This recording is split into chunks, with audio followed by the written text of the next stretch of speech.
Biblias, porque hoy vamos a hablar de la palabra de Dios. Para quienes nos visitan, de verdad que nos gozamos, nos alegra mucho contar con su presencia en este día. A través de Yuri y de Yesid también les amamos. Ellos les aman mucho, créanme. Y ellos siempre los están recordando a ustedes, toda la familia Asa, castellanos, en oraciones de iglesia. Ellos piden, oren por nuestra familia, Yuri sobre todo, saben cuánto ella los aprecia y los ama. Entonces por eso me atrevo a dar la introducción con estas palabras, ¿verdad? La palabra del Señor dice en Juan que el que guarda mi palabra no verá muerte. Eso dice la Escritura, eso dice el Señor y así será. Y hoy vamos a abrir nuestras Biblias en el libro de Santiago, para que ustedes conozcan una manera de encontrar vida, una forma de no pasar por muerte en este aspecto tan importante, porque necesitamos, es necesario, debe ser de gran urgencia para nosotros que entendamos cómo pasar de la muerte a la vida. De la muerte a la vida. Entonces vamos a hablar de Santiago. Ya Santiago termina. Hemos estado estudiando Santiago por muchos meses. Cada domingo he seguido aquí la línea del libro de la carta de Santiago. Santiago, recuerden, el hermano de Jesús. Y él hablaba por experiencia, él hablaba por lo que él había visto y encontrado o había aprendido de su hermano. Y hoy vamos a hablar de Santiago capítulo 5, versículo 13, hasta el final del texto, si el Señor lo permite en el tiempo que nos da. Centren su atención en estas palabras, mis amados hermanos y amigos que hoy nos visitan, porque este es el momento en que Dios va a hablar a ustedes. Yo solo soy aquí simplemente alguien que va a exponer la Escritura, pero quien está detrás de la Escritura y moviéndose entre ustedes es el Señor mismo. Entonces, si ustedes lo ven así, lo entienden así, van a escuchar y van a tratar de comprender, de poner su mente y su corazón en estas palabras. Vamos a hablar, o Santiago va a terminar su carta con el tema de la oración. Qué importante es orar, ¿cierto? Saben lo que es orar, ¿no? Entendemos lo que es orar, ¿no? Tenemos una idea muy aproximada de lo que es orar. En esta semana pasada hemos orado. Y perdónenme si en algún momento saco a relación lo que también Yesid mencionó, la dura y difícil situación de la familia de ellos con lo que sucedió en esta semana pasada con Ruby, en el caso de Ruby y Elkin. Pero eso nos llevó también en este momento de dolor y de incertidumbre y de cuestionamientos a orar. ¿Cierto? Y pudimos tener una conexión muy interesante y muy importante con el Señor, porque muchas veces creemos que orar no es rezar, orar es hablar con Dios. Creemos muy erróneamente que la oración solamente es pedir, pero hemos olvidado que en verdad la oración es una manera de alimentar una relación y de conectarnos con Dios. Entonces Él va a permitir en nuestras vidas situaciones, ¿verdad? Va a permitir en nuestras vidas cosas que van a llevar a que nos conectemos con Él. De alguna forma nos conectemos, vale la palabra, creo que la entienden, ¿no? Nos hagamos un enlace espiritual con Él. Y Santiago comienza, ya viene Santiago hablando de los que sufren, ¿verdad? Viene desde el verso 7, hermanos, tengan paciencia hasta la venida del Señor. Hablando del acto, de lo que debemos mostrar en momentos de prueba, ¿no? Tengan paciencia, dice él. Es necesario que seamos probados. Primero Pedro dice, es necesario ser probados. Porque, hermanos, nos estamos preparando, cuando somos probados, para la eternidad. Vivimos 70, más lo máximo 80, eso no es nada en comparación con la eternidad delante de Dios. Y por eso el Señor hoy también, y por diversas circunstancias, nos prepara para la oración, con pruebas, con circunstancias que no esperamos. Pero él dice acá, y daba el ejemplo de lo que vimos hasta Santiago capítulo 5, versículo 12. Vamos a comenzar con el 13. Y él comienza, vamos a leerlo en el Reina Valera, creo que lo tengo en las Biblias que usted tienen en sus manos. Y dice así, capítulo 5, versículo 13 al 20. ¿Está alguno entre vosotros afligido, dice Santiago, o está triste? Uy, aquí vemos a muchos de alguna manera y por muchas razones que hemos estado tristes. Y él dice, haga oración. Ahora también dice, ¿está alguno alegre? Como hace unos momentos, dice, cante alabanzas. Ay, alguno está enfermo en alguna situación de debilidad física o espiritual. Dice, llame a los ancianos de la iglesia, lloren por él, ungiéndole con aceite en el nombre del Señor. Y la oración de fe salvará, en otros textos de la Biblia dice, sanará al enfermo, ¿no? Y el Señor lo levantará. Y si hubiere cometido pecados, le serán perdonados. Ahora dice algo que tiene que ver en nuestras relaciones interpersonales. Confesad vuestras ofensas unos a otros, llorad unos por otros para que seáis sanados. La oración eficaz del justo puede mucho. Y da un ejemplo de un buen hombre que muchos se han conocido y que conocemos en la historia de la Biblia. Elías era un hombre sujeto a pasiones semejantes a las nuestras y dice que oró fervientemente. O sea, fervientemente quiere decir con gran profundidad, oró con mucha devoción y entrega, con mucha intimidad con el Señor, para que él hiciera algo que increíble el Señor obró, dice, para que no lloviese. Y no llovió sobre la tierra por 3 años y 6 meses. Y otra vez oró, y el cielo dio lluvia y la tierra produjo su fruto. Hermanos, si alguno entre vosotros se ha extraviado de la verdad, y alguno le hace volver, sepa que el que haga volver al pecador del error de su camino, salvará de muerte un alma y cubrirá multitud de pecados. Ahí termina Santiago su carta, que él escribe a los creyentes que habían sido dispersos, que estaban repartidos en muchas partes del mundo en ese momento. Entonces, hermanos, vamos a ver algunas características de la oración. No es un tema aburrido, una vez les digo, alguno dirá, uy, pero orar, ¿por qué no habla de otras cosas? Hable, no sé, hay temas mucho más dinámicos o mucho más de reafirmación de valores. No, esto es algo muy importante. Vamos a hablar de cómo orar de la manera correcta, porque hacerlo de la manera correcta, con un ingrediente que se llama fe, Santiago lo dijo en la primera parte de su carta, ¿no? Cuando oren con fe, ¿no? Algunos tienen falta de sabiduría, pídale a Dios, el cual dará a todos abundantemente y sin reproche, pero pida con fe, no dude, porque el que dude es semejante a la ola del mar que lleva de aquí para allá por los vientos. Entonces, hacer la oración de manera correcta, orar de manera correcta, dice la Biblia que agrada a Dios. Hebreos 11:6 dice, porque sin fe es imposible agradar a Dios. Y el que se acerque a Dios debe creer que Él está ahí para responder, dice más o menos el texto. Otra cosa que debemos entender cuando oramos es aceptar que Dios es Dios. En las circunstancias que pasamos estas semanas atrás, en todo este dolor que aún es muy fresco, debemos entender, hermanos, debemos comprender la soberanía de Dios. ¿Y eso qué significa? Que Él es Dios. Él es Dios soberano y Él traerá seguridad en toda circunstancia. Cuando le oramos a Él, vamos a estar como cubiertos, como bajo su protección, su seguridad y su soberanía. Entonces nuestras oraciones pueden ser enfocadas de manera correcta y encontrar respuesta. ¿Cuáles son las condiciones para una oración efectiva, ¿no? ¿Cuáles son los pasos que hay que seguir para una oración efectiva? La fe o la voluntad de Dios, ¿no? Algunos dicen más importante la fe, otros dicen, como en el caso mío, yo creo es más importante, siempre va a ser primero entender la voluntad del Señor.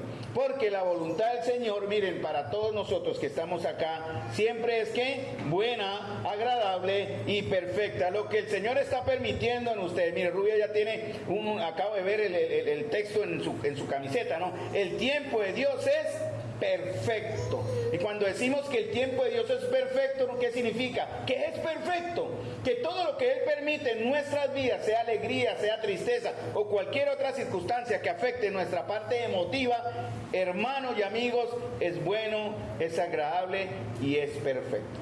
Amén. Amén. Entonces, todo lo que venga en sus vidas, vamos a entender primeramente este primer concepto, que la voluntad de Dios es buena, agradable y perfecta.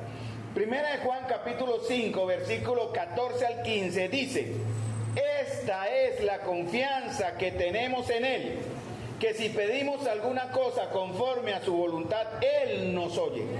Y si sabemos que Él nos oye en cualquier cosa que pidamos, sabemos que tenemos las peticiones que le hayamos hecho.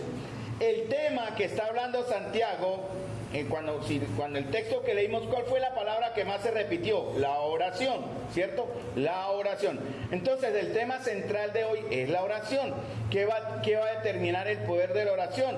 Dice 1 Juan 5, 14, 15, que si pedimos alguna cosa conforme a su voluntad, Él nos oye. ¿Cómo es nuestra voluntad entonces? ¿Es confiable nuestra voluntad?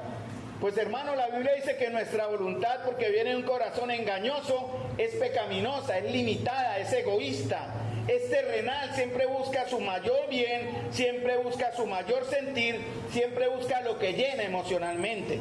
Usted puede ir a grupos cristianos y solo están enfocados en llenarlos emocionalmente, pero no en mostrarles a ustedes verdaderamente la voluntad de Dios en un punto, en una situación determinada. Desde que usted salga feliz y emocionalmente rebosante, ese es el propósito que muchas congregaciones cristianas tienen. Nosotros aquí nos enfocamos en la palabra de Dios, porque la palabra de Dios que usted tiene en sus manos, que usted está siguiendo ahí en la lectura, ya sea por la Biblia que tiene físicamente o por el celular, le está mostrando a usted cuál es la voluntad de Dios. ¿Qué es lo que Dios quiere para usted hoy y ahora? Y lo que Él quiere para usted hoy y ahora es que bueno, agradable y perfecto.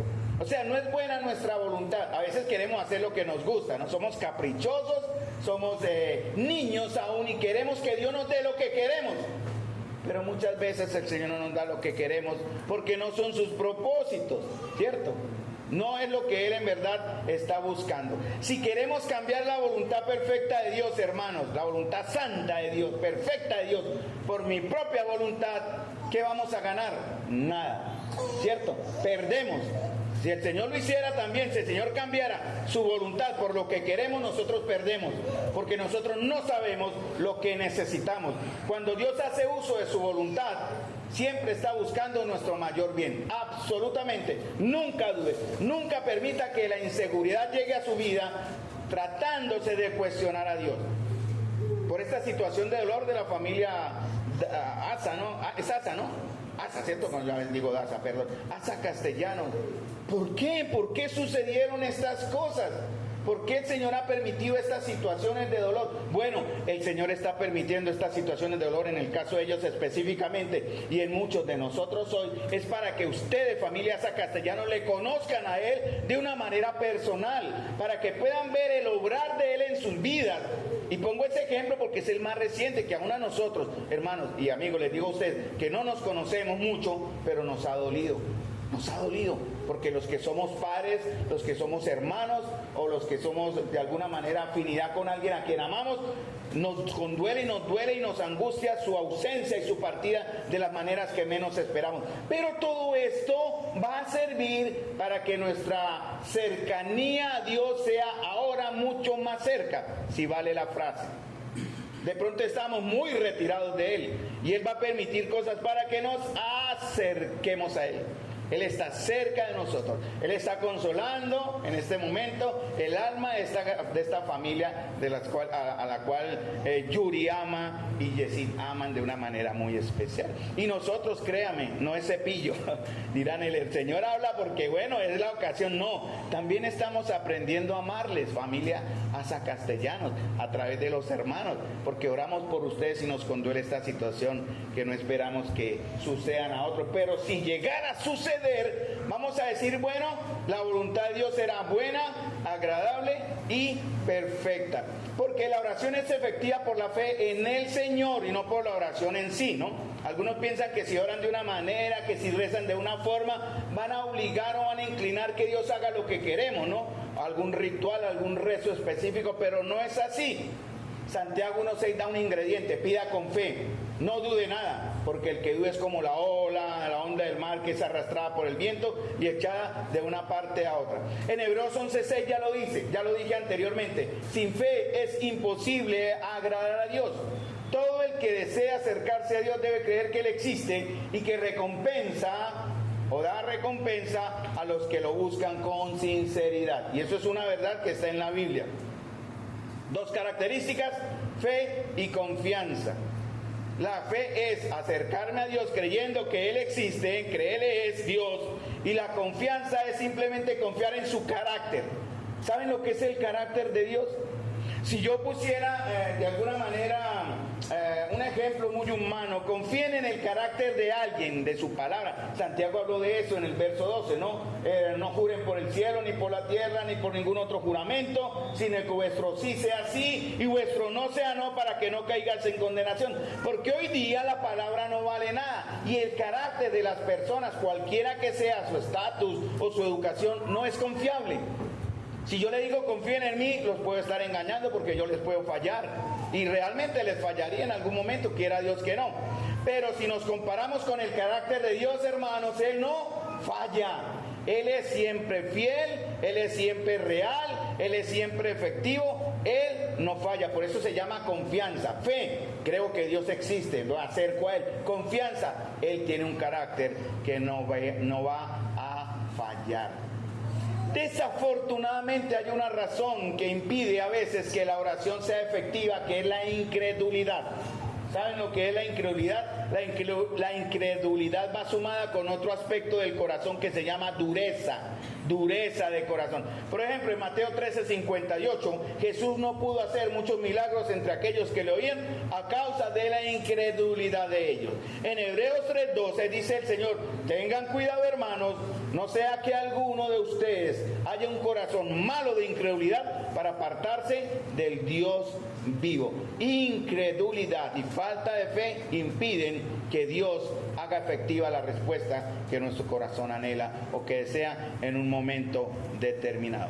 La oración correcta va a aliviar la tristeza, la oración correcta va a mostrar el gozo, la oración correcta va a sanar el espíritu, la oración correcta va a sanar las relaciones en la iglesia, en la comunidad donde me desempeño, y va también la oración correcta, como dice en el verso 20, va a restaurar a los pecadores. La oración es eficaz en las manos de hombres y mujeres justos. Por eso él habla de un hombre llamado aquí justo, que tenía debilidades. Dice, él habla de ¿quién? De Elías. Elías era un hombre sujeto a pasiones como las nuestras, pero el que oró fervientemente. De la oración, primer punto, para que recuerden, debe hacerse siempre entendiendo y buscando y aceptando la voluntad de Dios, que es como buena, agradable y perfecta, porque estamos frente a un Dios que nos traiciona. Si vamos a la ley y usted quiere que pone usted una demanda y lo ponen en el archivo allá en el juzgado, allá de último, y usted va donde el secretario, oiga, mano, ayúdeme para que mi caso el juez lo vea más rápido, ven ahí cómo vamos. Usted le pasa plática y el hombre pasa el expediente hacia arriba hasta que el juez lo ve, ¿no? Pero el juez que tenemos, este juez que se llama Dios, no lo podemos comprar.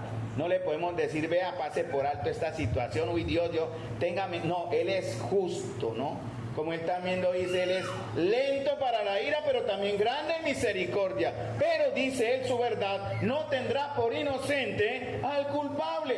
Y si usted es culpable delante de Dios, o si somos culpables delante de Dios en cualquier condición o situación que se llama pecado, la Biblia dice que recibiremos nuestro castigo, porque Él es fiel, porque Él es justo. No es solamente solo amor, Él es juez, Él es un juez justo, fiel, también es amor. Él va a ser equilibrado siempre en todo. ¿Cuál es nuestra actitud ante la voluntad de Dios? Primero es entender cuál es la voluntad de Dios. Y primero Juan lo dijo, ¿no? Lo dice, esta es la confianza. Si pedimos alguna cosa conforme a su voluntad, Él nos oye. Y sabemos que Él nos oye cualquier cosa que pidamos. Entonces, ¿cómo conocemos la voluntad de Dios? Mire, usted la tienen en sus manos. Ahí está en la Biblia la voluntad de Dios. Él les va a hablar y les va a decir qué es lo que Él quiere de nosotros en un momento determinado, en una situación determinada. ¿Cuál va a ser nuestra actitud ante la voluntad de Dios entonces? Y miren lo que dice Santiago el verso 13. ¿Está alguno entre vosotros afligido o pasando por dificultades? ¿Qué dice? Échese a la pena, dice. No, laméntese, llore, grite, váyase a beber, piérdase en el trago. ¿No? ¿Cierto? No dice, ¿qué dice? Haga oración. Haga oración. Ahora dice lo otro, ¿Está alguno alegre, feliz? Váyase de fiesta, váyase de rumba, de parranda. Vaya, haga algo que usted demuestre esa alegría que tiene. No, él dice, para los que creemos en él y tenemos temor de él, dice, ¿está alguno alegre o feliz? ¿Qué dice? Cante, cante. Ahora, ¿está algún enfermo entre vosotros? Quiero aclarar, cuando llegue ahí ya lo aclaro, porque se ha prestado a confusión esta pequeña frase, ¿no? ¿Está alguno enfermo entre vosotros? Llame a los brujos de la iglesia. Ay, no, perdón. Llame a los que nunca fallan en la iglesia. No, tampoco dice. Dice, llame a los líderes, a los ancianos o a los que ejercen autoridad en la iglesia. ¿Para qué? Para que oren por él. No para que mágicamente lo sanen y digan, te sano en el nombre del Señor. Porque así no es, Dios no actúa así. Yo nunca estaré, nadie estará por encima de la voluntad de Dios. Dice, llame a los ancianos de la iglesia y oren por él, y da una clave, ¿no? Muy bonita, y aquí se ha aplicado y ha funcionado, como también otras veces no ha funcionado porque no ha sido la voluntad de Dios, o ha sido efectiva porque no ha sido la voluntad de Dios. Dice, únjale con aceite en el nombre del Señor. Quiero recalcarles a ustedes que jamás, amados hermanos y amigos, nuestras palabras crearán realidades. Por ahí se enseña, ¿no? Decrete, declare, pise, pida. Y así no es. ¿Quiénes somos nosotros, burdas criaturas, miserables sacados del fango de la podredumbre del pecado, para enfrentarnos a un Dios justo, santo y grandioso, a decirles que usted es mi sirviente y usted tiene que hacer lo que yo quiero que haga? Y Dios no es así, ¿verdad? Nuestras palabras jamás crean realidad, no tienen ese poder, así las pronuncie con fe. Hoy día mucho se ora, y si la oración no resulta, hacen sentir a la persona mal, dicen, es que usted no tuvo fe, por eso Dios no le dio lo que quería. Pero eso no es así, eso no es lo que la Biblia enseña. La Escritura nos dice que debemos entender. ¿Cuál es el tema central de todo este texto? La oración. No es la sanación, quiero aclarar. No es cómo ser sanado. Es cómo aprender, cómo orar de manera correcta. ¿Y qué está diciendo acerca de la oración? Dice algo muy bonito. ¿Está afligido, está triste? Ore. Ore. ¿Está alguno alegre? Cante. O invirtamos como el texto también. Si está alguno afligido, cante. ¿Está alguno alegre? Haga oración, que sería lo contrario, ¿cierto? Santiago quiere que oremos confiando en el Señor, en todas y cada una de las circunstancias que Él permite en nuestra vida. Y Él las conecta. Él conecta estas circunstancias como el sufrimiento, la aflicción, la alegría, las enfermedades, el arrepentimiento y el perdón. Miren lo que dice 1 Tesalonicenses 5, 16 al 18. Escuchen. Un hermano que me lea 1 Tesalonicenses, que yo lo tengo en otra versión, pero ya la digo. El primero que encuentre, a ver, ¿quién tiene rapidez en buscar en la Biblia? 1 Tesalonicenses 5, 16, 18. Yo me acuerdo cuando chicos jugábamos espada bíblica. A ver, ¿quién es el más rápido en buscar? Kevin, párate, léalo. Estar siempre gozosos, orar sin cesar. Dar gracias en todo, porque esa es la voluntad de Dios para con vosotros en Cristo Jesús. Bien, y ese texto lo hemos cantado, ¿no? Está siempre gozosos, orar sin cesar. ¿Se acuerdan? De gracias. ¿Cuál es la voluntad de Dios? Entonces, que estemos siempre alegres. ¿Qué más? No dejemos de orar. ¿Qué más? Seamos agradecidos en toda circunstancia. ¿Por qué? Dice, pues esa es la voluntad de Dios. ¿Quiere usted agradar a Dios? Entonces la misma Tesalonicenses dice, esté siempre alegre. No deje de orar, de siempre gracias. En Filipenses capítulo 4 versículos 6 al 7 dice, por nada estéis afanosos, sino sean conocidas todas vuestras peticiones delante de Dios. Con toda oración, ruego y acción de gracias. Y la paz de Dios, que sobrepasa todo entendimiento, guardará vuestros corazones y vuestros pensamientos en Cristo Jesús. Pablo nos anima a que no dejemos de orar en todo tiempo, en toda circunstancia, en todo momento, porque esta es la voluntad de Dios. ¿Cómo es la voluntad de Dios? Buena, agradable y perfecta. Hermanos, ¿hay sufrimiento en nosotros? Sí, sí hay. ¿Qué tipo de sufrimientos tenemos? De todo tipo y de todo nombre. Pero la pregunta más importante en este momento es, ¿ya oramos, hermanos? ¿Ya en verdad hemos tomado este sufrimiento o esta circunstancia o esta razón, cualquiera que sea, como una oportunidad para orar, para acercarnos a Dios? En lugar de estarnos quejando, hermanos, el que sufre debe orar. En vez de murmurar contra otros, ore. En lugar de quejarse de mala manera o romper en maldiciones a Dios, órele a Dios. Pongamos un nombre a nuestro sufrimiento, cualquiera que sea, y siempre serán los mismos. Tendremos que actuar de la misma manera. ¿Cómo debe comenzar nuestra oración? A ver, ¿cómo creen que debe comenzar la oración? ¿Cómo debe comenzar nuestra oración? Primera, en Santiago dice una clave, ¿no? Primero tenemos que entender la voluntad de Dios para poder orar, ¿cierto? Para poder saber cómo le oramos a Dios. Entonces Santiago dice, ¿está alguno falto de sabiduría? ¿Qué dice? Pídala a Dios. ¿Quiere usted entender a Dios? Señor, ayúdame a entenderte.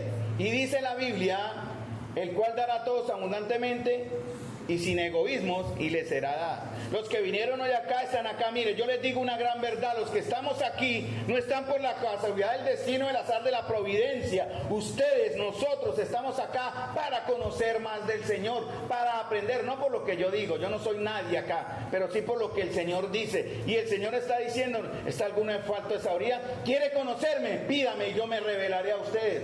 No por una emoción, no por un milagro, no por algo que sea como prefabricado, sino en una comunión íntima, perfecta, de una manera muy personal, tan personal que solo usted podrá dar fe de lo íntimo, de lo perfecto que es esa relación con Él, porque Él trata a todos de diferentes maneras.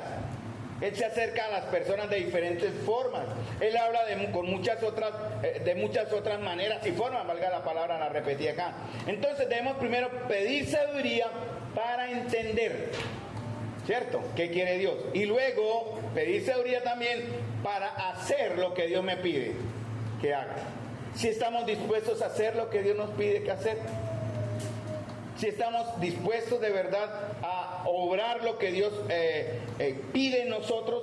En Filipenses también capítulo 2, versículo 13. Hermano Álvaro, léame con voz firme, bien firme, aquí sin micrófono, vamos a ver cómo lo escuchamos. 2:13, fuerte. Porque Dios es el que en vosotros produce así el querer como el hacer por su buena voluntad. Bien, ¿quién produjo en ustedes el estar hoy acá? Dios. Dios produjo en ustedes el querer y también les motivó a hacer. ¿Para qué? Para que ustedes salgan con un beneficio hoy. Dios produce el querer como el hacer, y cuando usted actúa ese querer y hacer, Él va a soltar, va como a traer lluvia de bendición y va a traer respuesta a lo que usted anhela, el consuelo o las peticiones que quiera. Él va, porque usted está obedeciendo, dice, porque Dios es el que en vosotros produce así el querer como el hacer. ¿Por qué? Por su buena voluntad. Y la voluntad de Dios es ¿qué? Buena, agradable y perfecta. Y usted está aquí para ser cambiado.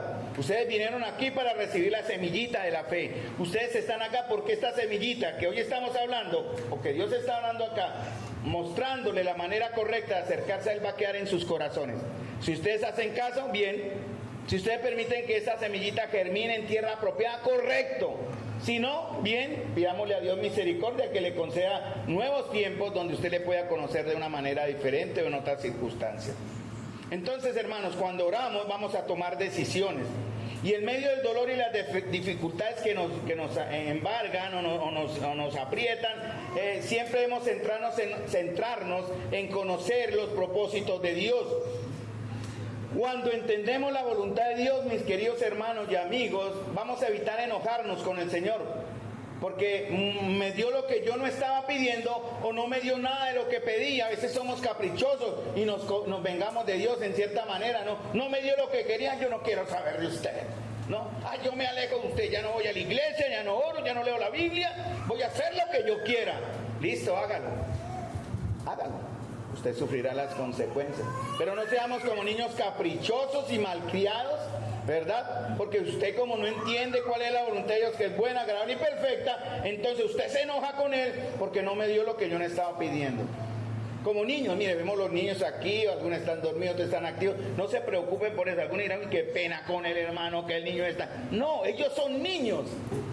Y el Señor está en realidad con ellos de una manera mostrando cómo somos también nosotros. Nosotros somos muchas veces como ellos. No prestamos atención cuando la palabra de Dios está siendo expuesta. Otros como que pueden estar como Dania, ya la veo durmiendo, Gael durmiendo. Y no escuchan, tampoco la palabra les llegará. Algunos de ustedes ahí me están viendo, pero por dentro en su espíritu están en cero, así. Los ojos abiertos así, pero por dentro foqueados. Y está bien.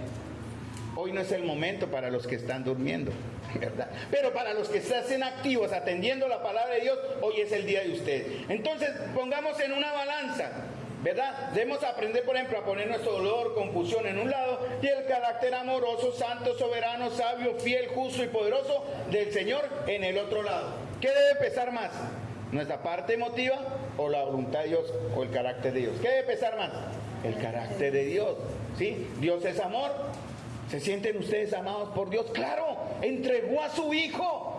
Hoy hablamos de eso, del ángel de la muerte, y cómo el Señor cantó en el Salmo, Mateo 26:30, anticipándose al dolor. ¿Quién de ustedes, estando en el pabellón de la muerte, o como a punto de morir por lo que sea la forma en que iría a morir, le cante a Dios?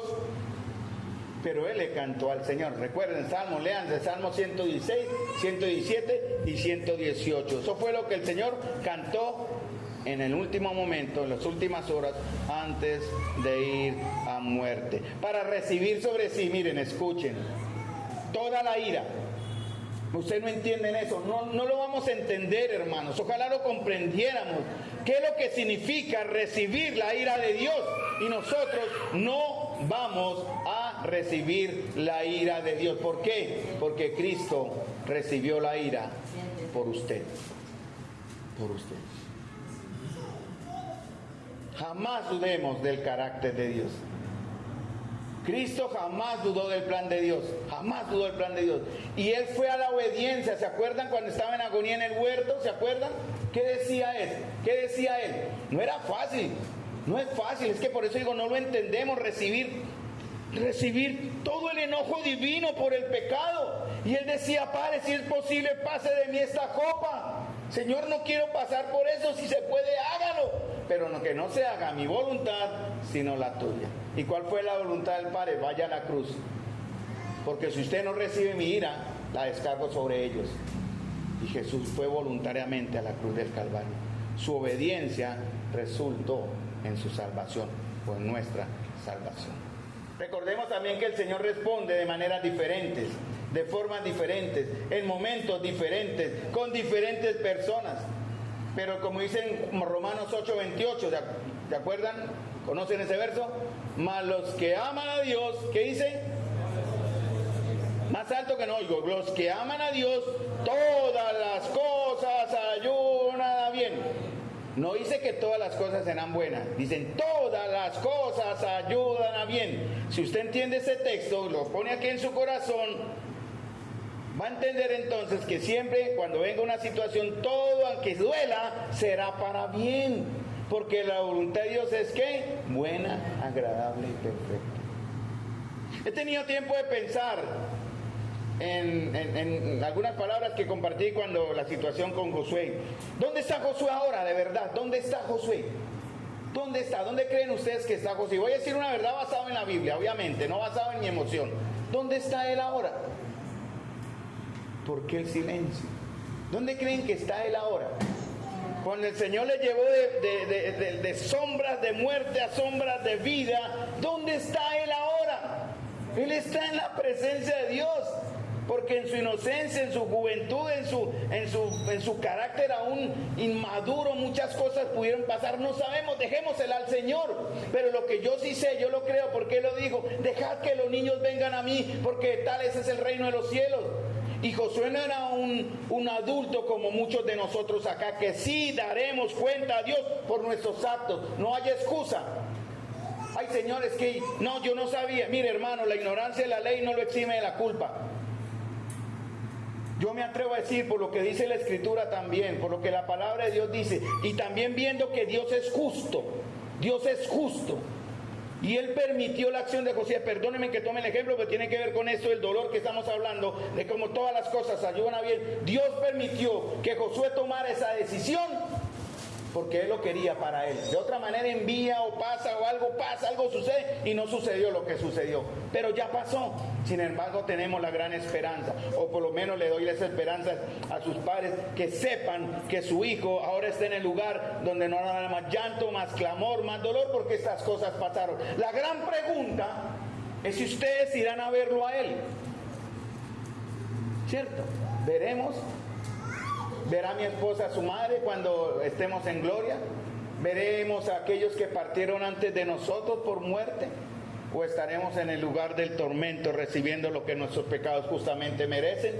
Porque Dios es bueno, es santo, es amoroso también, y su voluntad también es buena, agradable y perfecta. Él no tendrá por inocente al culpable.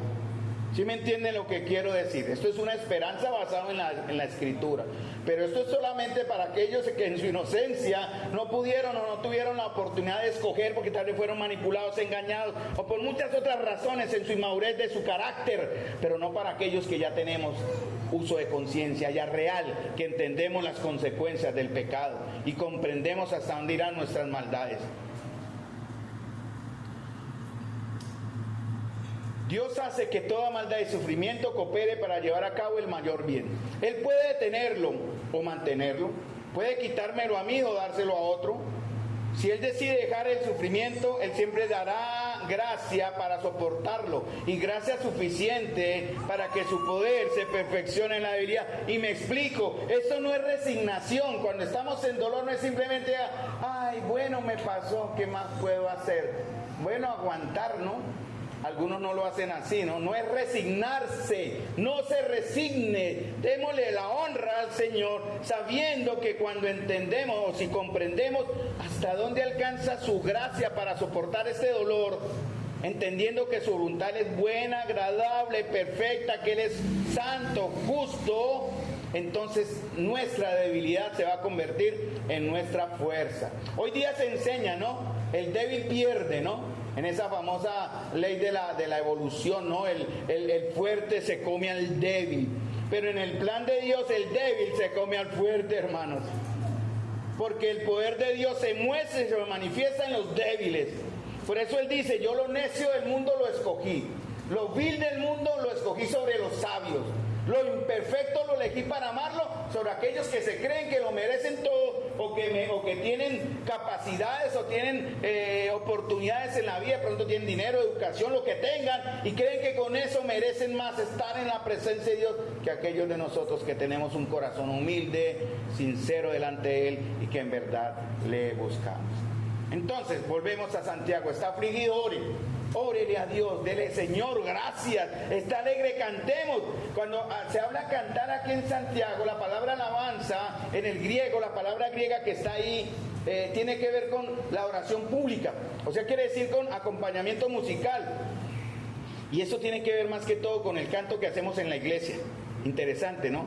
Porque todo esto tiene que ver con la iglesia. Está afligido, ore, pero ore con los mismos hermanos que le van a acompañar y le van a apoyar. Está alegre, cante, pero cante con sus mismos hermanos, en la comunión de la iglesia, en la comunión de aquellos que sentimos lo mismo, en la comunión de aquellos que creemos en el mismo Dios, en la comunión y en la fe de aquellos de nosotros que también adoraremos con usted al mismo Dios y que le daremos en cierta manera, esperamos hacerlo, una voz de ánimo, de esperanza y de consuelo en medio de su dolor. Ahora, si está enfermo, esa es la otra que vamos a Santiago. ¿Está usted enfermo? Llame a los ancianos, o a los presbíteros, a los que ministran, o a la iglesia en realidad, pero enfermos de tal manera que estén en debilidad no solamente física, sino espiritual. Mire, hermano, el trabajo del pastor y el líder en la iglesia es orar, no es recibir plata, ¿no? Para que entiendan, voy a dar ese ejemplo. La tarea del que ministra en la iglesia es servirles a ustedes, no ser servido. No llenar sus bolsillos, saber cuál carro estreno o cuál casa me construyo. Si ustedes están en una iglesia con un líder así, salgan de ahí, corran urgente. Busquen una iglesia que esté de acuerdo a la palabra de Dios, no de acuerdo a lo que ustedes en verdad necesitan como ser alimentados en ese aspecto. Porque van a encontrar, ¿no? El trabajo de los líderes es orar y ministrar la palabra. Como hacemos nosotros acá, oramos por cada uno de ustedes, por eso están esas foticos ahí, para saber por quién oramos, por rostro y por nombre, ¿no? Orar por su restauración, si alguno está débil espiritualmente, oramos por su restauración espiritual. Si alguno está en pecado, oramos, como dice Santiago 5:19, para que usted, hermano, reconozca el pecado y vuelva al Señor, el cual es amplio en perdonar. Pero vuelva acá, hermano, porque aquí es donde se restaura al pecador, en la iglesia y en la comunión de la iglesia. Y dice algo también, ¿no? El anciano va a orar por la restauración y autenticar el verdadero arrepentimiento que va a dar validez a valga la redundancia, a un arrepentimiento de esa persona para perdón de pecados. Porque dice, y la oración de fe salvará, dice aquí en el Reina Valera, pero en otra versión dice, sanará al enfermo y el Señor lo levantará. Obviamente está ligado con la enfermedad, muy bien, porque eso es el contexto. Pero también dice otra verdad, y si hubiere cometido pecados, le serán perdonados. Eso no quiere decir que, por favor, nunca vayan a entenderlo, porque eso nunca es así, ¿no? Ay, es que el pastor haya enseñado que él perdona pecados. Ay, Dios mío, guarden. Aquí no es como el cura que digo te absolvo, ¿no? 10 Ave María de un Padre Nuestro y vuelva. ¿Cierto? No, así no es. Y eso es mentira y eso es abominación. Simplemente la oración del anciano, del líder, ungiendo con aceite a esa persona que viene arrepentida para pedir solución a una debilidad física y también espiritual, quiere decir que respalda un arrepentimiento que esa persona ya está mostrando. Por eso usa una figura muy interesante que se usa en la Biblia mucho, que es la unción con el aceite, ¿no? Dice en el verso 14, llame a los ancianos de la iglesia, oren por él, ungiéndole con aceite en el nombre del Señor. Ungir con aceite significa, porque el texto no destaca el uso del aceite, el texto no enfatiza la sanidad, el texto está recalcando la oración en diferentes situaciones. Entonces el aceite se usa de manera simbólica, no es un ungüento mágico, ¿no? Como que, ay, si me unge con aceite ya mi bracito corto se va a estirar, ¿cierto? O el cáncer se va a sanar, o lo que sea. Pongo ejemplos aquí que se me vienen a la mente, ¿no? El aceite se usa simbólicamente para mostrar visualmente que esa persona está siendo separada para un trato especial en una condición especial. En este caso, según el texto, en la enfermedad, ¿no? Separada para un tiempo de oración especial, o por él mismo, o por sus familiares, o por la iglesia. Ese es el verdadero sentido del aceite. El aceite, por ejemplo, Moisés ungió a su hermano Aarón separándolo para el sacerdocio. Samuel ungió al rey Saúl separándolo para ser el rey. Elías ungió con aceite a Eliseo separándolo para que fuese su sucesor. Douglas J. Moo es su nombre, a mí me parece interesante apellido Moo cuando lo encontré. Él dice respecto a este tema en el comentario, él dice, miren, dice, una acción, hablando de esto de orar con aceite, dice, una acción física con un significado simbólico, en la medida en que los ancianos oran y ellos han de ungir al enfermo para simbolizar que esa persona está siendo consagrada para atención y cuidado especial ¿de quién? De parte de Dios. De cierta manera es como el Señor honra la autoridad del anciano y va en cierta manera a estar más atento para que esa persona sea sana si es físicamente o sea restaurada si es espiritualmente. Es un ejemplo que está en la misma palabra de Dios.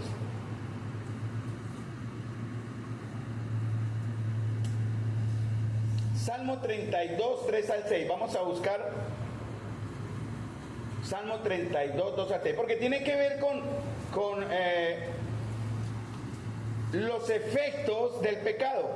Porque el pecado trae efectos. ¿Por qué morimos? Porque estamos en pecado. ¿Por qué envejecemos? Porque hay pecado. ¿Por qué hay violencia y muerte en el mundo? Porque hay pecado. ¿Por qué hay tanta destrucción y ruina? Porque hay pecado. Hay consecuencias del pecado, ¿cierto? Y en este caso, en el texto, en la idea que da esta porción es la enfermedad, ¿no? Una enfermedad o un decaimiento es un resultado posiblemente de un pecado. Dice, una oración ofrecida con fe. Voy a leer Santiago 5, 15 al 16 y voy a buscar aquí el Salmo 32. Salmo 32, 3 al 6. Ya lo leemos. Pero tiene que ver con la oración ¿de quién? De David, ¿cierto? Y David estuvo enfermo, ¿cierto? Y aquí cantamos el cántico, ¿no? Valga la redundancia. Mi pecado te declaré y no encubrí mi iniquidad. ¿Qué más? Y dije, y eso es lo que lo que David cantaba acá.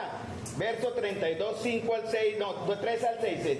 Mientras callé se envejecieron mis huesos en mi gemir todo el día. Recuerden el pecado de David, y él se enfermó por eso, no tenía paz. Porque de día y noche se agravó sobre mí tu mano. Y el Señor lo dejó en su conciencia, no le permitió que él tuviese paz. Ahora le digo una verdad, hermano y amigo, si usted está en pecado y no tiene paz, asústese. Tenga temor, porque algo está sucediendo. Está su corazón tan endurecido que usted vive en una práctica continua de pecado y no le importa. Cuidado, tenga cuidado. Pero si usted está sintiendo el peso de Dios en su alma, no hay un creyente verdadero que estando en pecado viva como si nada estuviese pasando. Él dice, se volvió mi verdor en sequedades de verano. Verso 5, mi pecado te declaré y no encubrí mi iniquidad. Dije, mejor, confesaré mis transgresiones a Jehová. ¿Y qué? Y tú perdonaste. En otros textos dice, y tú cargaste la maldad de mi pecado. ¿En dónde? ¿En dónde cargó el Señor Jehová la maldad de mi pecado? Miremos la cruz de Cristo. Miremos la cruz del Señor, ahí Él cargó su pecado, el pasado, el presente y el que cometerá mañana, créanme. Todos sus pecados han sido, serán y fueron ya cubiertos en la cruz del Calvario. Pero hay una condición, el que oye mi palabra y cree en el que me envió, tiene vida eterna. Tiempo presente, no dice tendrá, no dice tuvo, tiene vida eterna. Y no vendrá este tiempo futuro, no pasará condenación, porque ya ha pasado de muerte a vida. Entonces la oración de fe en Santiago va a restaurar al enfermo, va a ser en cierta manera aliviado de su sufrimiento, ya que su debilidad no se debía a algún pecado no confesado en algún momento, sino a una enfermedad física. Es una posible explicación de lo que dice Santiago, en una enfermedad física que necesita que se ore por ella. Y la oración de fe siempre debe estar sujeta a la voluntad soberana del Señor. La enfermedad puede ser consecuencia del pecado. Por ejemplo, el Señor dijo en Juan 5:14, ¿se acuerdan el paralítico que movía las aguas y llegaba un ángel, el que llegara primero y el Señor lo sana, el paralítico de Bethesda, y él le dice una verdad? Miren, lo tengo en la versión, una traducción bien, dice, vamos a leerlo, bueno, voy a leerlo en el que tengo acá, pero es el mismo que ustedes me van a seguir. Después de esto, Jesús lo encontró en el templo y le dijo, ya está sano, así que deja de pecar, o podría sucederte algo mucho peor. O sea, él estaba paralítico por causa del pecado, pero no necesariamente es así, ¿cierto? No necesariamente siempre será como una razón de la enfermedad es porque hay un pecado, no necesariamente, pero hay unas consecuencias, ¿no? Aquí hemos orado por hermanos que fueron restaurados en su salud cuando oramos con ellos ungiéndoles con aceite en el nombre del Señor, y el Señor quiso sanarles, así como oramos fervientemente por otros y el Señor se los llevó. Y hasta nosotros, como en chiste un poco decepcionados, decía, oiga, cada vez que oramos por alguien se muere. Oramos y se va. ¿Qué está pasando? Pero no era porque el Señor, su voluntad es buena, agradable y perfecta. Nuestra oración no era poderosa en nada, pero nosotros decíamos, oiga, pero no habíamos mirado que en otros momentos de nuestra vida, iglesia, el Señor sanó a algunos de ustedes, que no están aquí presencialmente, pero una oración de fe fueron sanos de sus enfermedades. Se les ungió, pero no fueron sanados. Miren, la fe no es una garantía de que la oración va a llevar a cabo los propósitos que yo quiero. Por ejemplo, Pablo estaba enfermo de un aguijón, no sabemos qué era, y Dios le dijo, no lo sano. Y él oró hasta 3 veces, sáneme, Señor. No lo sano, porque mi poder se va a perfeccionar en su debilidad. Estaba su amigo Timoteo enfermo, Pablo no lo pudo sanar. No sanó a Epafrodito, también enfermo casi de muerte, en Filipenses 2:26. Entonces lo que está aquí en Santiago no es una promesa incondicional de sanación si oramos. No es eso. Mejor deberíamos decir como Santiago dijo, si el Señor quiere, ¿qué? Seré sanado. Si el Señor desea, seré sanado. Nuestra fe es importante y va a ser poderoso instrumento en manos de Dios, pero eso depende de la voluntad y su soberanía. ¿Si aceptan eso? ¿Si lo aceptarían ustedes? ¿En verdad someter todo lo que pasa al control absoluto del Señor? Ojalá sí. Miren lo que dice Santiago, el verso que sigue, porque no me va a quedar solamente lo de los ancianos, ni me ha faltado, pero Santiago dice otra verdad respecto a la oración. Mire que esto se ha hecho falta también. Dice verso 16, confesad vuestras ofensas unos a otros y oren por los otros, o oren unos por otros, para que seáis sanados. ¿Qué dice? La oración eficaz del justo puede mucho. Entonces, ¿qué dice Santiago? ¿Qué tanto oramos los unos por los otros? De verdad, ¿qué tanto oramos? Respóndase ahí, porque si alguno responde muy honestamente puede pasar una vergüenza, ¿no? Oren unos por otros para que seáis sanados. ¿Qué clase de sanidad puede existir acá? ¿Tiene usted algo contra su hermano? ¿Tiene alguna diferencia contra él? Ore con él, ore por él y perdónense. No, restaure la comunión. Eso es lo que tienen que ver. Orar unos por otros para que seáis sanados. Confiesen en vuestras ofensas. ¿Qué tienen guardado en el corazón hoy día? ¿Qué puede tener con su hermano? Que me miró, que no me miró, que me saludó, que no me saludó, que me habló, que no me habló, que se sentó, que no se sentó, que se vistió de blanco y yo de amarillo, y no me gusta el blanco y quería amarillo. Sí, son ejemplos. Pero delante del Señor, hermanos, en lo que somos ahora delante del Señor, no debe existir entre nosotros ninguna clase de ofensas. Porque el Señor dice en su palabra, recuerden, si ustedes quieren ser perdonados, perdonen. O sea que hay muchos que si no han perdonado a su prójimo, créanme que el Señor tampoco les ha perdonado. Él no se va a contradecir. Él dice, si ustedes quieren ser perdonados, perdónense también los unos a los otros. Entonces siempre va a haber consecuencias del pecado, ¿no? Siempre va a haber un efecto. Si hay algo, es el momento de arreglar. Para los que nos visitan, incluso para los que ya estamos en comunión acá, si tiene algo con el Señor ahora, arrepiéntase. Es el momento, es el día, es el tiempo, arrepiéntase, porque ustedes no saben en qué momento el ángel de la muerte vendrá. Y si usted no está en Cristo, el ángel de la muerte le llevará a prisión, a lugar de eterna oscuridad y tormento. Esto no es un juego, es una advertencia. Si el local se estuviese encendiendo y yo viera ya el incendio y no les dijera nada, yo quedaría siendo culpable de la muerte de todos porque el incendio nos consumió a todos. Pero la Biblia es la advertencia de Dios para ustedes hoy y les dice que si no se arrepienten, morirán en sus pecados. Esa es la verdad de Dios. No vamos a pelear con Él. El Señor está diciendo, es el momento, ahora es el tiempo aceptable. Escuchen la verdad de Dios y arrepiéntanse de todo su pecado, acudiendo a aquel que puede lavar y es el único que limpia pecados.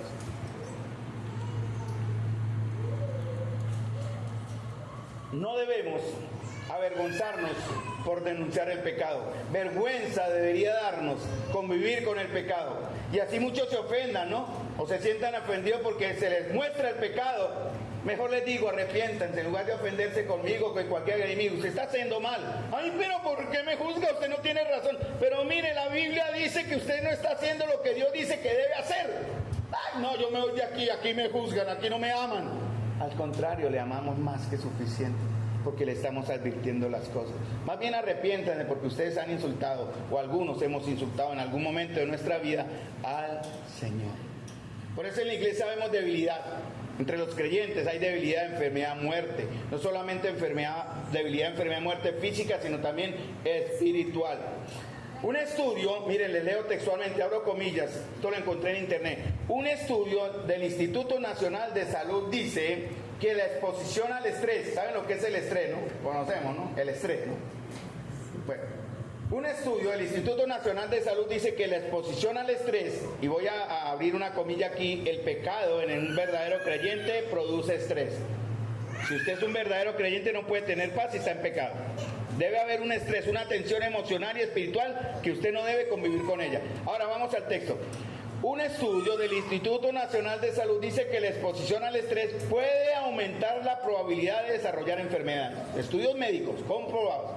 Y estimula la aparición de enfermedades ya existentes, ya que el estrés produce un mal funcionamiento del sistema inmunológico. Interesante, ¿no? Entonces, ¿está usted estresado? Relájese. Tómelo con calma. Vaya al Señor. Si usted está estresado por pecado, arrepiéntase, porque esto le puede generar a usted una enfermedad. Eso es como la aplicación de lo que dice también en la Escritura, cuando hay debilidad, enfermedad y muerte. La enfermedad es consecuencia y fruto del pecado de Adán. Terminamos en este último punto. Miren lo que dice: la oración eficaz del justo puede mucho. La oración eficaz del justo puede mucho. No toda oración que un hombre justo haga se va a cumplir o vaya a cambiar la voluntad de Dios. Ahora, la gran pregunta, miren, aquí él pone el ejemplo de Elías, ¿se acuerdan? Mire, Elías era un hombre sujeto a pasiones semejantes a las nuestras, y oró fervientemente para que no lloviese, y no llovió sobre la tierra por 3 años y 6 meses. Y otra vez oró, y el cielo dio lluvia, y la tierra produjo su fruto. Pero la clave está en el verso 16, al final dice, la oración eficaz del justo puede mucho. Ahora, la pregunta que nace de esta frase es, ¿son sus oraciones eficaces? ¿Tenemos respuesta a nuestra oración? ¿Es eficaz? ¿En verdad vemos respuesta, resultados? Si no hay resultados, pues son ineficaces, obviamente. Pero ¿cuál es la razón? Porque no estamos andando en justicia. Por eso dice, la oración eficaz del justo puede mucho. Miren, les doy un ejemplo. La obediencia a Dios trae recompensas, ¿cierto? ¿Cierto que sí? ¿Hay alguno que me diga que no? No, pues estaría muy errado, ¿no? La obediencia a Dios trae recompensas. Y es muy lógico, tiene sentido en la Biblia, que las oraciones de una persona obediente o que tiene esta vida de obediencia será más frecuentemente recompensada que las oraciones de personas que viven una vida cristiana a medias, tibia o mediocre. ¿Cómo es su vida en Cristo? ¿Es de obediencia o es tibia, a medias o mediocre? No se sorprenda si Dios no le contesta. Te ora y parece que el techo está todo cerrado, nadie me oye. Órese a sí mismo entonces, ¿no? Porque la obediencia trae recompensas. Les doy otro ejemplo. ¿Cuál es el propósito de Dios? Por ejemplo, en Tesalonicenses dice 4, creo que es que dice que la voluntad de Dios es vuestra santificación, ¿no? La voluntad de Dios es vuestra santificación. Otra pregunta, ¿caminan ustedes en santidad? ¿Cómo son sus palabras? ¿Cómo son lo que oímos? ¿Qué es lo que vemos? Sí, lo que nosotros estamos reflejando en nuestra vida es algo de personas, y quiero aclarar, la santidad que menciona acá no es la santidad que no peca, tampoco. Es la santidad que significa de una persona que se aparta exclusivamente para honrar al Señor con fallas, sí. Por eso habla de Elías, era un hombre sujeto a pasiones semejantes. O sea, quién sabe cuáles serían los pecados de Elías. Es muy depresivo. ¿Se acuerdan cuando se escondió en la cueva? Mató a 800 sacerdotes, 600 los degolló, y después Jezabel dijo, lo voy a matar mañana, y salió corriendo como una gallina. Varios días de camino hasta llegar a una cueva y se escondió. Sufrió una depresión tremenda. Allá él deseó morir, y el Señor se lo encontró y dice, ¿usted qué hace acá? Elías, salga. Yo no lo tengo para eso. Él tenía debilidades, claro, pero él era un hombre que buscaba la santidad, el consagrarse al Señor. Somos o debemos ser hombres que buscamos ser llenos de su espíritu, que vamos a mostrar fortaleza y madurez. Vamos a tener prioridades. ¿Cuáles son sus prioridades ahora, mis hermanos? ¿Qué ama usted más? ¿Ama su trabajo? Ámelo. Ame su trabajo, pero si usted está deshonrando a Dios, usted está pecando miserablemente. Si usted ama algo aparte o más de lo que debe amar a Dios, es un ídolo, es idolatría, eso es pecado. Entonces, ¿cómo espera que Dios escuche su oración? Si primeramente no es obediente, o segundo no está buscando consagrarse para el Señor. Y por último, cuando no somos buenos administradores. Lucas 16, el Señor le dijo, hablando de la ilustración de los siervos, dice, si son fieles en las cosas pequeñas, Lucas 16:10, serán fieles en las grandes, pero si son deshonestos en las cosas pequeñas, no actuarán con honradez en las responsabilidades más grandes. En otras palabras, el Señor está diciendo, yo he visto su vida, he visto cómo administran su tiempo, cómo administran sus prioridades, cómo administran las cosas materiales que han llegado, que les he entregado a ustedes, cómo administran sus privilegios, sus derechos, la posición que yo les he dado, y saben que no han sido confiables. Entonces, ¿cómo pueden pensar que cuando ore le voy a bajar riquezas del cielo y ponerla en su mano cuando ni siquiera pueden manejar las que están aquí en la tierra? ¿Sí entienden la frase? Por eso el Señor no responde sus oraciones. Elías caminó con Dios. ¿Qué? Él le dijo al rey, ¿no? Le dijo a Acab, vive Jehová Dios de Israel, esto es en 1 Samuel 17:1, 1 Reyes 17:1, en cuya presencia estoy, que no habrá lluvia ni rocío en estos años, sino por mi palabra. ¿Y él de dónde supo eso? ¿De dónde supo Elías que él iba a castigar acá con que no habría lluvia? ¿Cómo supo él eso? Porque él estaba siempre en la presencia del Señor. Y de alguna manera el Señor le dijo, dígale a Acab que va a ser castigado de esto mismo. ¿Sí me entienden el ejemplo? Miren, hermanos, el espíritu que estaba en Elías, o que Dios puso en Elías, el Señor lo ha puesto en nosotros también. Es su espíritu, no es el espíritu del hombre, quiero aclarar, no es la parte humana del hombre. Estamos hablando de Dios mismo morando en el hombre. Él va a producir en nosotros el querer como el hacer cada día y permanentemente. Pero tristemente y muchísimas veces no vamos a responder y no le obedecemos. Porque lo que Él quiere producir, lo que Él produce en nosotros, va a buscar ¿qué? Que le conozcamos. Va a buscar que nosotros, que maduremos. ¿Qué va a buscar en nosotros? Que nos acerquemos a Él. ¿Qué va a buscar en nosotros? Que reflejemos su gloria. Por lo menos devolver en algo lo que Él tan grandemente hizo por nosotros en la cruz. Ese espíritu que estaba en Elías está en nosotros. Eso está en la Escritura. Elías respondió al querer y al hacer. Elías respondió al querer y al hacer de ese espíritu. Y Elías oró entonces conforme a la voluntad de Dios, porque Elías fue movido a tal oración. Salmo 37:4, voy a correr un tricito porque me quedan 3 minutos, para la gloria de Dios, solo 3 minutos. Espero ustedes estén escuchando bien este remate del pensamiento, porque tal vez las últimas palabras que escuchen sean este salmo que voy a leer ahora, o mis últimas palabras antes de que usted muera. Y si usted llega al infierno y dice, las últimas palabras que escuché fue esta, Salmo 37:4. O si usted llega al cielo, tal vez las últimas palabras que escuche fueron estas, Señor, Salmo 37:4. Deleítate, o pon tu delicia, así mismo en Jehová, y Él te concederá las peticiones de tu corazón. Vea, deleites en Dios. ¿Duele a veces deleitarme en Dios? Sí. A pesar de las circunstancias. Yo les doy una voz de ánimo a Ruby y a Elkin. Mire, hermanos, amigos, la clave para ustedes, para superar este dolor que va a demorar, va a ser el amor incondicional de los que les aman a ustedes. Va a ser el consuelo de quienes les aprecian. Pero más que todo esto, para Ruby y para Elkin, y para los demás familiares, es entender que al colocar nuestra delicia en el Señor, Él va a estar ahí. Él va a reemplazar nuestro dolor por su sanidad, por su cura, ¿no? Porque Él nos va a conceder el deseo de nuestro corazón. Por eso dice, deleítate o pon tu delicia en Jehová, y Él le concederá las peticiones de su corazón. Cuando el Señor sea nuestro deleite, cuando no haya nada por encima del amor y pasión que debemos tener por Él, cuando no haya en nuestra vida, en nuestra mente, en nuestro corazón, nada que compita con lo que es Dios, entonces, escuchen bien, los deseos del corazón de Dios bajarán y pasarán a ser nuestros propios deseos. Y Él nos concederá lo que hemos deseado, porque vamos a palpitar. Mire, una de las cosas que más me encantaba cuando mi hija estaba de meses, yo no sé si los padres con Gael lo hacen, no sé si Jessy lo hace con Gael, yo lo hacía con mi Keren.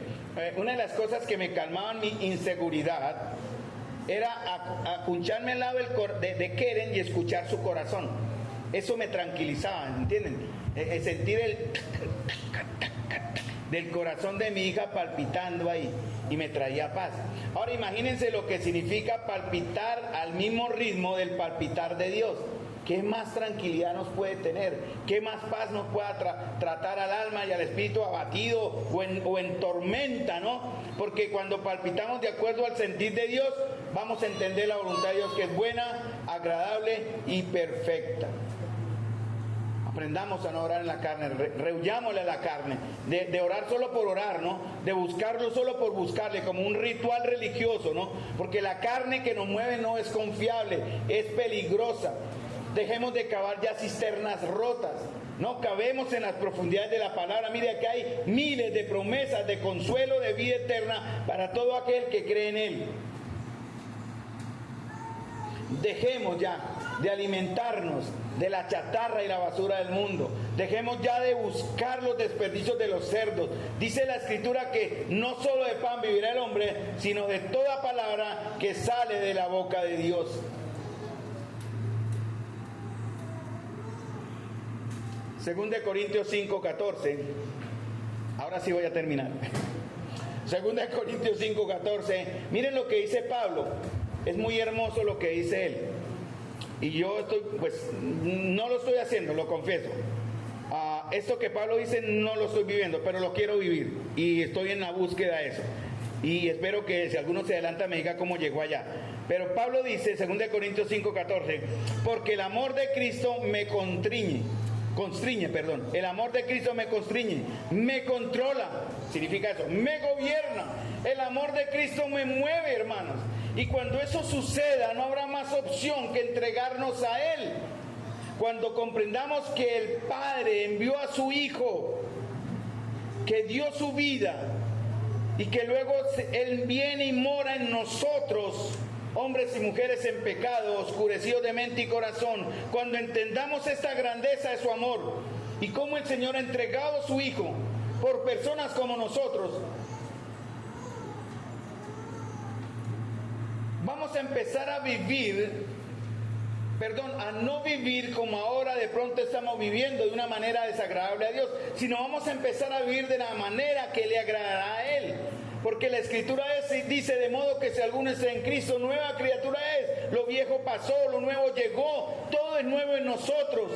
Y les animo a que podamos experimentar el amor de Cristo, aun cuando sea demasiado grande e incomprensible.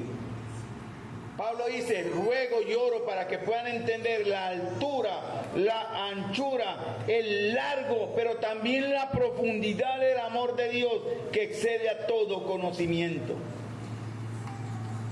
Lo que le sucedió a la familia Asa Castellanos fue una demostración del amor de Dios. Suena raro, pero así es. Porque todas estas circunstancias, yo sé que sí, les ha llevado y les llevará a que ustedes se acerquen de una manera más íntima y personal. Miren, ¿quién más para entender la pérdida de un hijo que el mismo Dios?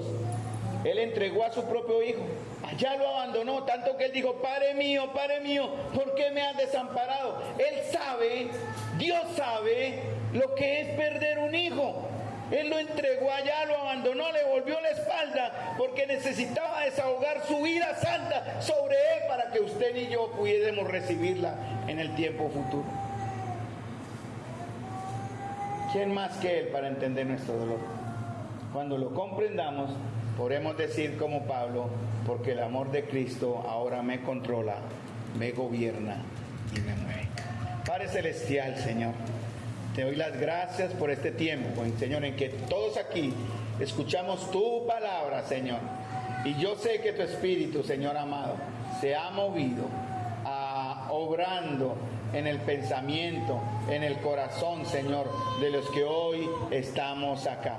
Señor, ayúdanos, por favor, Señor, a que verdaderamente el amor tuyo nos controle, Señor, de tal manera que nuestras oraciones puedan ser hechas de una forma tan cercana, tan íntima, tan personal contigo, Señor, que podamos entender completamente, sin ninguna clase de duda, Señor, que tu voluntad es buena, es agradable y es perfecta. Le doy gracias, Señor, por esos tiempos tan difíciles que han venido. Te rogamos nuevamente en el nombre del Señor, consuelo para los que sufren, Señor, como en este caso tan aún reciente en la vida de Ruby y Elkin. Señor, te damos las gracias por este tiempo en que Yuri y Yesida han podido mostrarles a ellos alguito del amor de Cristo en la preocupación hacia el dolor que ellos están viviendo. Y seguiremos orando como iglesia por la sanidad de esta familia, Señor amado. Y también te ruego por aquellos que en ignorancia se han alejado, para que les traigas de nuevo a la comunión perfecta de una iglesia que te ama y que busca conocerte, Señor. Te damos las gracias por tu Hijo Jesús, que involuntariamente tomó el lugar que a mí, Señor, me correspondía. Y Él, Señor, fue llevado por el ángel de la muerte al Seol, como dice en el Salmo 116. Pero cuando la muerte llegue, a mí me llevará Él de su mano a su presencia. Te doy las gracias, Jesús, porque tú eres mi buen pastor. Te ruego, Señor, en el nombre de Jesús, tu bendición para todos los que hoy estuvimos aquí presentes, en el nombre de nuestro Señor Jesús.